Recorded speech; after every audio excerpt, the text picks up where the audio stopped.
साल 1630 हे मा जिजाऊंसाठी खूप आनंदाचं साल होतं. या देशाला एक महान राजा, पहिला छत्रपती आणि हिंदवी स्वराज्य मिळणार होतं.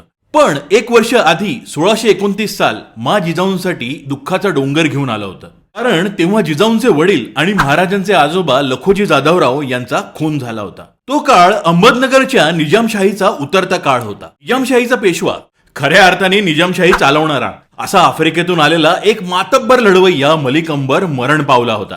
आणि लखोजी जाधवराव हे मलिक अंबरच्या जवळचे होते. मलिक अंबर नंतर त्याचा मुलगा फतेह खान हा पेशवा झाला.